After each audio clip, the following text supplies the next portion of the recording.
Good day, everyone. Yesterday, I just received an information that Ria Nicolaste dropped out from this course. So, I will be the one to cover this topic, and I'm the one who made this PowerPoint. So, the subtopics are understanding the human sexual response, the basic biology of sexual behavior, the chemistry of lust, love and attachment, the psychological aspect, what turns people on, the phases of sexual response. And the second subtopic is the diversity of sexual behavior, solitary, heterosexual, homosexual, and bisexual, transsexual. So, first we will talk about human sexual response. So, the human sexual response cycle has 4 phases: the excitement, plateau, orgasm, and resolution. Both men and women experience these phases, although the timing usually is different. So, sa phases sa sexual response sa tao, mag-una siya sa excitement. Pinakauna nga atong manotice is ang pag-erect sa penis. Di ba, as you notice ni anam si ka, ning erect siya, ni utog siya. Mao na ang sa excitement. So, kung sa mga bae pod, mo-lubricate ang vagina. So, kanang naay magtubig-tubig sa ilang vagina. Then, pag-abot sa second phase, which is ang plateau, mo intense siya. Mas mosamot ang katong na-experience nila sa phase 1, which is ang excitement. Mas mo intense siya ang experience. Then, pag-abot sa orgasm, diri nga part mo ang pinaka lami na nga part niya, no? Nga kung sa males pa, diri na siya nga part mo ejaculate siya. Then sa females, diri na po siya mga part mo come. So, pagkahuman ana, kadalasan ana, pagkahuman og ejaculate sa males, di ba, mo balik og shrink ang penis. So, mao na ang sa resolution. Mubalik siya shrink. Mubalik siya sa normal. Pero, naiuban nga pagkahuman nila ejaculate, pagkahuman nila sex, gusto pa sila mootro. So, mao na ato nang i-discuss unya kung unsay tawag ana. Unsa na nga time unsay tawag ana niya. The phases of sexual response. Phase 1, excitement. General characteristics of the excitement phase, which can last from a few minutes to several hours, include the following. So, mao ni ang mga ilhanan sa phase 1 sa excitement. Muscle tension increases. So, naay mga part sa muscle sa tao nga murag manakit bitaw sa na nga murag mo tighten, murag mo gahi ana. Muscle tension mo increase siya. Then heart rate quickens. Magbuto-buto ang dughan. And breathing is accelerated. Siyempre, kung mo paspas ang buto-buto imong dughan, imo pong ginhawa, pero minti po ka maghinhawa kay heart and lungs is connected raman. Then skin may become flushed. Blotches of redness appear in the chest and back. So, there is a chest na ay magpuwa-puwa o sa likod. Nipples become hardened or erect. Ang kanang gamay nga pinakatumoy sa tutoy, which is ang nipple, kana nipples, mugahi siya. Mao na ang sa phase 1. Then, dapat sunod, blood flow to the genitals increases, resulting in swelling of the woman's clitoris. So, mao na itong gingon sa phase 1, ang sa bae, mag-lubricate siya o magtubig-tubig, maghuwas-huwas, ana. Due na siya sa blood flow. Kung ang imong blood flow mo anang kakusog, siyempre naaputoy pressure gid ato. Tungod sa pressure, siya ang mo push nga mulugwa ang mga fluid. Continue ta sa pagbasa. And labia minora, the inner lips. We have already discussed these parts in the human reproductive system in my first report. And erection of the man's penis. So sa akong gi-report, di ba? Ang penis sa laki na siya erectile tissue. Kung kato mas mo flow ang blood didto, mo stiff to or mo gahi, mao to ang responsible nga mo erect ang penis. Or mautob.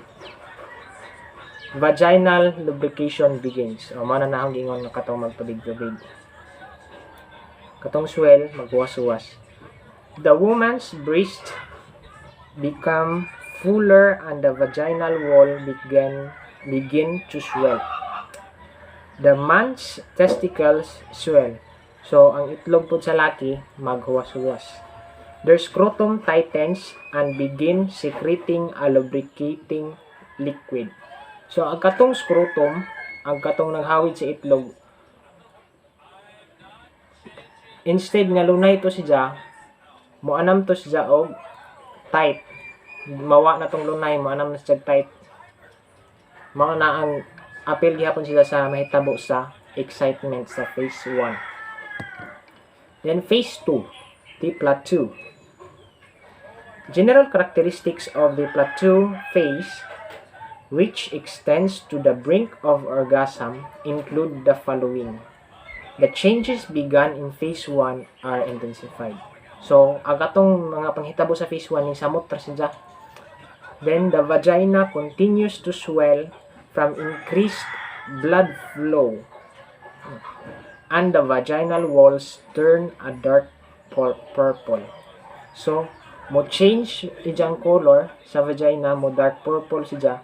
Kunya maghuwas-huwas pagid siya samot tungod kay ni-increase na pod ang blood flow. Sa atong explanation ganiya, kung naay pressure, no, mo siya makatabang nga pag-push sa fluid. The woman's clitoris becomes highly sensitive. Sa atong i-discuss, ang katong clitoris sa upper part sa vagina. So, grabe na siya ka-sensitive kung imong tandugon. May even be painful to touch and retracts under the clitoral hood to avoid direct stimulation from the penis. The man's testicles tighten. So, ang katong itlog mo, tight siya, mo tight. Breathing, heart rate, and blood pressure continue to increase. So, kung ganiha, ang imong pagginhawa, sige ka ginhawa na, imong heart rate, buto-buto na, imong blood pressure, ni taas na, mas mutaas pa kaya diri nga part. No? Muscle spasms may begin in the feet, face, hands. Muscle tension increases. So, na yung mga party sa muscle nga mo tight, na yung party nga marag manakit, ana. Then, phase 3 is the orgasm. The orgasm is the climax of the sexual response cycle. So, sa akong giingon na ganiha, mauna ni ang part nga pinaka, no? Kung sa ila pang feeling, mauna ni ang ilang pinakalami na feeling. So, akong example, katong pag-ejaculate na sa laki, then ang sa bae pag-come, no? It is the shortest of the phases and generally lasts only a few seconds. So, pag example sa laki, pag human og ejaculate sa laki, no? Di ba mo shrink na siya? So, lahi na po nga phase. Pag human kay human na naka-ejaculate, then mo shrink na siya, mo balik na siya sa normal, lahi na po nga phase, resolution na to nga phase. So, kani nga part, grabe ra siya kamubo ang time niya. So, general characteristics of this phase include the following. Involuntary muscle contractions begin. So, naanay mga muscle nimo nga mo ipit. Example, sa vagina. Pag kani nga part, murag grabe na, kung sa Bisaya pa, gilok ang ilang kuan. Ang feeling niya, ang kaning vagina mo contract siya or ijang ipiton ang penis. Involuntary na siya. Then blood pressure, heart rate, and breathing are at their highest rates with a rapid intake of oxygen. Diri na pod ang pinakataas nga blood pressure, ang imong kapaspason mo pitik sa imong dughan, ug ang imong paginhawa. Grabe na nimong ginhawa. So diri na nga part. Muscles in the feet spasm. So, another sign. There is a sudden forceful release of sexual tension. So diri nga part mo naman ni ang pinaka diri gina-release, di ba? Kay pagkahuman ani mubalik na sa normal pagkahuman ani nga face. So diri nga face ang pag-release sa sexual tension. In women, the muscles of the vagina contract. Mato ang giingon nga ang vagina muipit sa penis. Diri nga part. The uterus also undergoes rhythmic contraction. In men, rhythmic contraction of the muscles at the base of the penis result in the ejaculation of semen. So ang sa laki pod, ang mo contract mo tighten nga kuan nga muscle. So kung mao ning penis ang katong sa pinakaubos niya mga base, mao tong ang murag mo ipit siya mo tighten. So mao to ang hinungdan nga mo ejaculate siya. Then a rash or sex flush may appear over the entire body. So pwede pod nga magpuwa-puwa ang imong lawas, especially ang private parts, di ba? Magpuwa-puwa. Then the phase 4 is the resolution. So sa diri nga phase mobalik na sa normal. Katuhang giingon nga pag mo shrink na ang penis gikan sa pag-erect, mo phase 4 na to siya. During resolution, phase 4 resolution, the body slowly returns to its normal level of functioning. Unswelled and erect body parts return to their previous size and color. Mao na to, ma-shrink na. Ang color po di ay, di ba, magpuwa-puwa siya, mag-pink-pink, mag-purple. Mubalik na po siya sa normal. So, kung puti mong panit, mubalik na po sa puti sa kanilang face.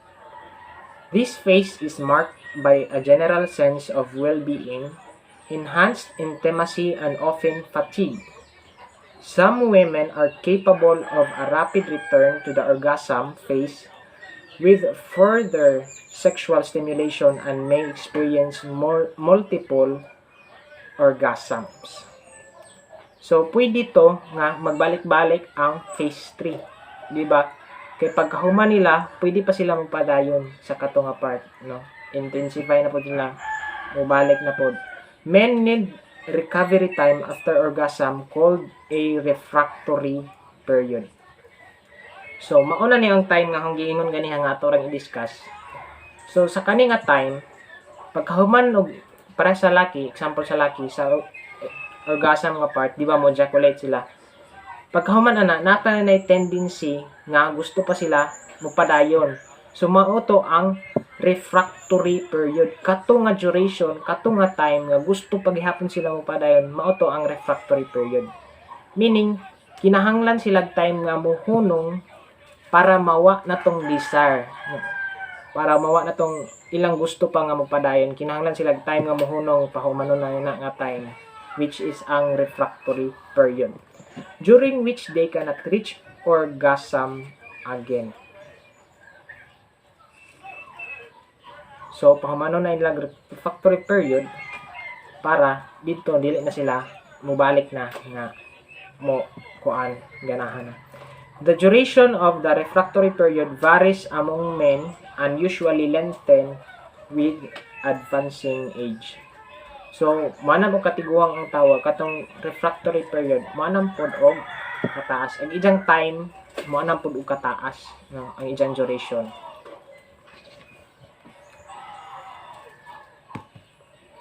Di bali kung matiguang nagtao, mas gusto pa siya mo otro, di ba? Pero huna-huna naman sa matiguang ra. Then another subtopic is the basic biology of sexual behavior. Now, sexual behavior is a process by which humans and other animals demonstrate and or express sexuality. It refers to the genital activities in which an individual engages. So, kung na kay mga activity nga gigamit imong mga private parts, no? Example, mag-masturbate ka or makipag-sex sa laing tao, mao na ang gitawag nato og sexual behavior. Og ang explanation ana nganong naata ani nga behavior is due to our sex hormones. Sexual behavior in both sexes is strongly regulated by circulating concentrations of gonadal steroid hormones, including androgens, estrogens, and progesterone. So, kani nga mga hormone murag sa bae ni, kani mga progesterone, estrogen, and androgen. Ang kani ding androgen may sa laki, which is ang testosterone. Kay ang, di ba, kung ang bae mo anam nagkatiguang, menopause na siya. Kung ang laki po, ginatawag na siya andropause. So, ang kaning androgen sa laki ni siya ang testosterone. Ang kaning estrogen o progesterone mo ni ang hormone, sex hormone sa bae. Another subtopic is the chemistry of lust, love, and attachment. According to a team of scientists led by Dr. Helen Fisher and Rutgers, romantic love can be broken down into 3 categories: lust, attraction, and attachment. Each category is characterized by its own set of hormones stemming from the brain. Testosterone and estrogen drive lust. Mao ni sa paglust sa tao nga murag gusto gid ka makikuan nakipag-sex, ang imong hormone ana nga responsible is ang testosterone and estrogen.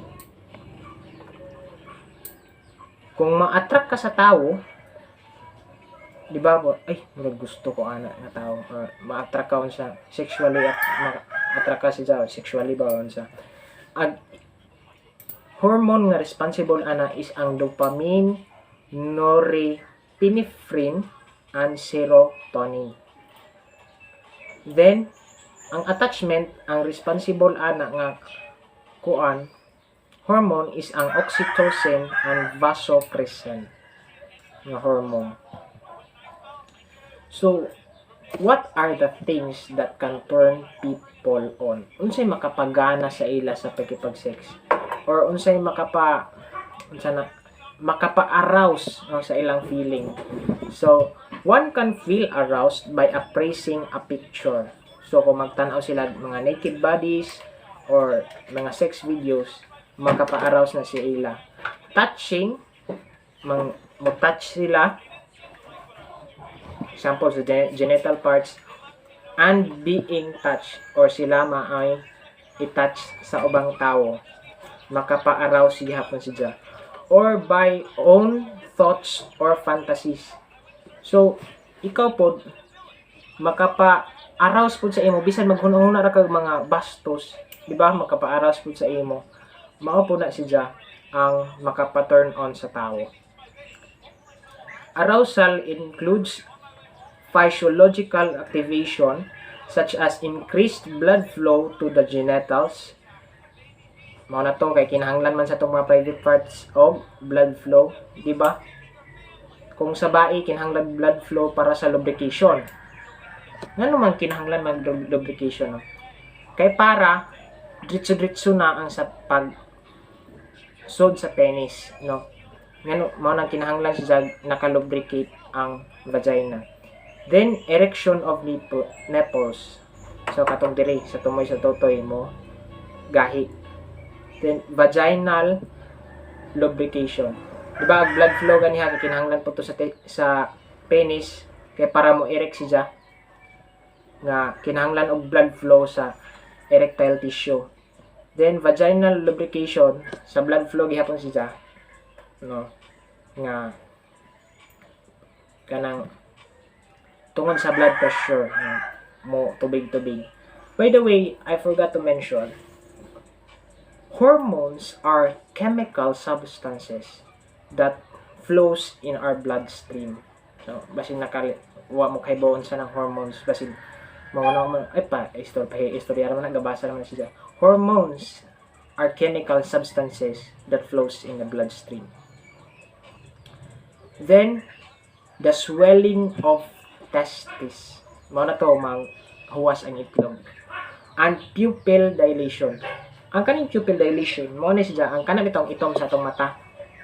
Kung kanang itom sa imong mata murag mudako, mao na ang atong gitawag nga pupil dilation. So kaning increase nga blood flow sa genitals, erection of nipples, vaginal lubrication, and swelling of testis, and pupil dilation, mauni siya ang mga result after ning arouse ka, ano? After na turn in ka sa pagtan-aw nimong picture, sa pag-touch nimo or gi-touch ka or sa imong mga paghuna-huna, mauni siya ang result, ano? Kaning increase in blood flow, erection of the nipples, vaginal lubrication, swelling of testis, and pupil dilation. Another subtopic is the diversity of sexual behavior. First, we will go about solitary. Solitary is a person who do sexual activity alone. Siya ra isa. No? Usually private, often understood to mean masturbation. So, mag-masturbate siya, laki ba or bae. Kaya ba naman mo sa masturbation? Then, heterosexual. A person who's attracted physically and emotionally to someone of the opposite sex or gender. So, kung laki ka, ma-attract ka sa bae, gusto kang makipag-sex sa bae, na-attract ka sa bae, heterosexual ang tawag ana. Opposite man yung sex. Kung bae po siya, gusto siya makipag-sex sa laki, opposite, which is ang opposite sex niya, heterosexual ang tawag ana. Then, homosexual. Ang meaning sa heterosexual is, different. Then, ang homosexual, homo means one or the same. Homosexual, an outdated and offensive term for a person who has an emotional and or sexual attraction to the people of the same sex. Kung ang laki, ma-attract po siya sa lain nga laki, homosexual ang tawag ato. No? Kung ma-attract siya sexually, homosexual. Kung ang bae, ma-attract sa bae, another nga bae gihapon, mura kibali sila bayot og tomboy ba, mo na itong kitawag og homosexual. Then next, bisexual. A person who's attracted physically and emotionally to both males and females. So kung ang tawo mo patol og bae og laki, bisexual ang tawag ana. Ma-attract sila sa bae og laki, bisexual ang tawag. Then transsexual. A transgender person who expresses their self-identified gender through transition, which could include medical or surgical intervention. So, transgender person. Kung ang laki, nasa jay penis, nagpa-surgery si jay, dyan ipahimog vagina, transgender ang tawag ana. Yeah. Kung ma-attract siya sexually, no, nga nagpa-change siya o ijang gender, which is different na sa ijang gender sa iyang pagkabata, ang ato ng tawag ana is transsexual. That's all for the topic of Ria Nicolaste. I hope you learned something. That's all for our report. Thank you.